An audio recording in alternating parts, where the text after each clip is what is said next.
Cliff and Bob just had a press conference here talking about the next steps you're going to take in the Ohio litigation. You're really looking for discovery to try to find out the facts of what happened behind the election of 2004 and to make sure that this doesn't happen in 2008. Can you give us an idea of the kinds of people or the names of the people that you intend to target with depositions? Well, at the very top of the list is probably Mike Connell, for the same reason that Spoonamore is so valuable to us as a witness. Connell has a breadth of perspective in this stuff. And when Connell, with his politics and his position, identifies Triad and the Rat family as a point of vulnerability and You're talking about Spoon. but when I'm saying, Oh, it's Connell. if Connell will make the same observation, which we think he will, because if you look at this objectively, it makes no sense, and here's a guy, he's a mathematician or an engineer or whatever, we anticipate he's going to say, yeah, that looks odd. So Connell is an important witness. And because we're talking about a conspiracy, one of the problems is, you say, well, where is the coordination? Where is the communication? Here's one individual who has been part of all the elements of the things that we think are problematic. He's like a high IQ Forrest Gump. It's like every important, 2000 election Florida, 2004 Ohio, firewall in Congress. He happens to show up and be the builder of these penetrable forces. And also may know who has the keys to get in. So he's like at the scene of the crime. Every single crime. Every single crime, he's there, whether he's pulling the gun or not. He decides. Well, even more than that, he's the guy who built the gun.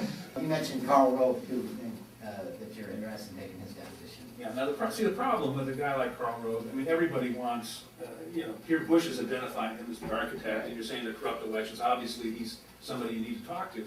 The problem is if you don't build the foundation of getting the evidence out about, hey, this is obvious fraud, Right. to the point where if you don't appear, Mr. Rove, the prosecutor's going to call you. I mean, that's the position that really we're in, and so you can't. Mr. Rove is not going to step forward Right. to help us put him in jail. So we need to build the case on witnesses who will come forward and testify. That's why Connell is important. And then you need to go after some of the people that you can prove clearly engaged in fraudulent conduct, which appears to be the Rapp family in the 2004 Now, what election. about, you mentioned Jack Abramoff.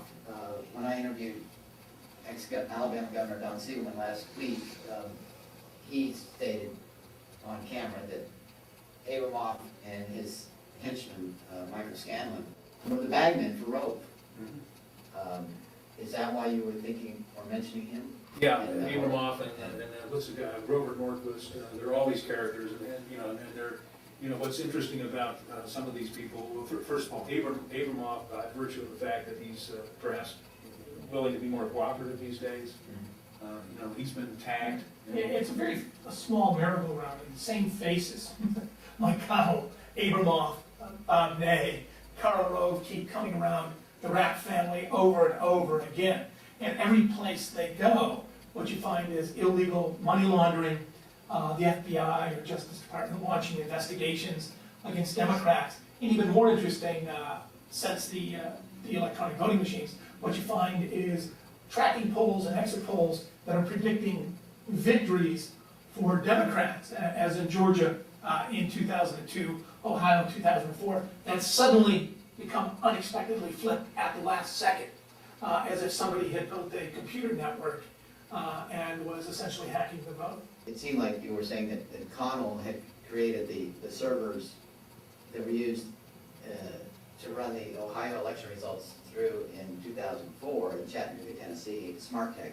And these are the same servers that house other GOP operations, including the email systems that Karl Rove and George Bush. Yeah, they're linked right to the White House. You gotta wonder why you've got literally hundreds and hundreds and hundreds of sites, partisan websites, sites like GW.com, even more, the Voter Vault, which essentially is everyone that's probably voted in America in real time as the Republicans updated during the election.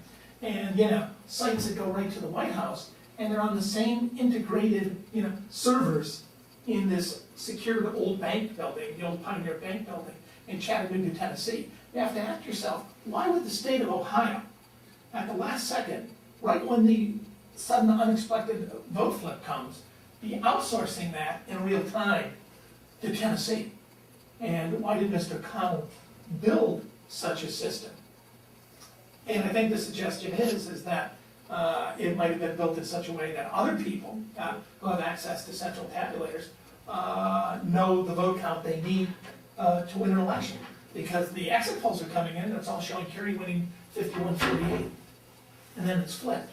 But it's flipped because of unexpected and unexplainable results in these 14 Republican-dominated Southwest counties.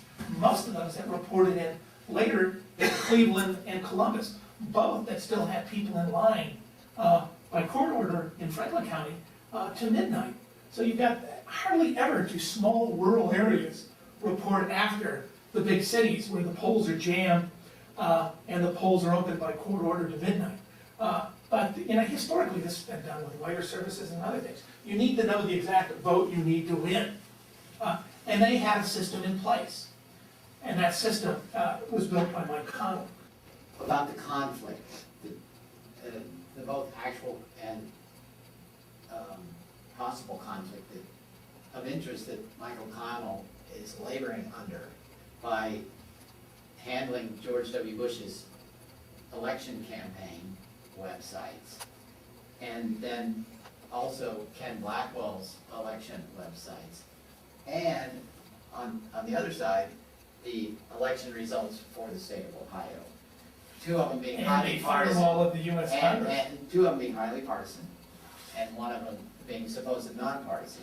Now you also got Connell handling Jeb Bush's website down in Florida.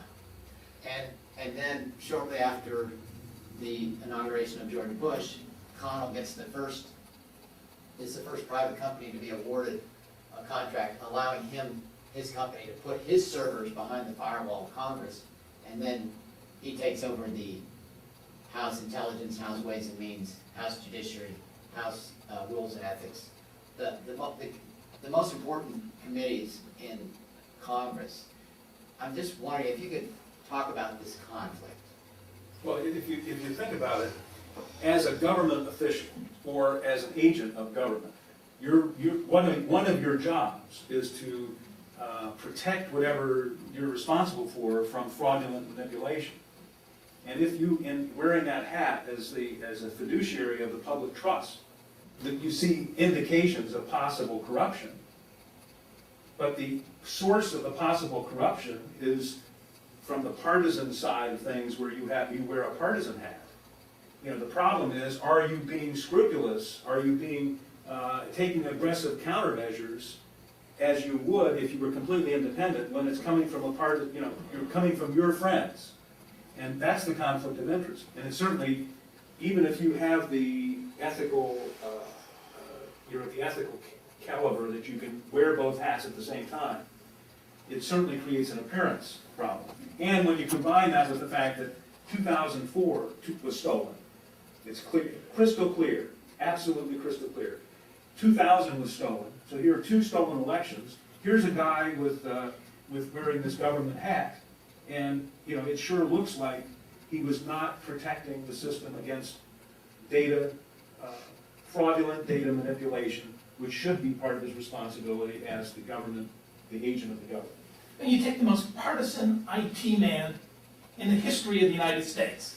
Every time an irregularity occurs, Florida 2000, 2004, Ohio, he's the guy who built the system. Then you put him in charge of building the security and firewall for the U.S. Congress, dealing with the most sensitive matters, all of the emails and communications of the party that he hates. How can you do that? It's an invitation to spy. It's an invitation to gather information. In an information age, knowledge is power. He holds the secrets of the temple. The most partisan IT man on earth who has been at the scene of every crime is the guy who's protecting the secrecy and security of the Democrats that he despises. That's what's wrong with it.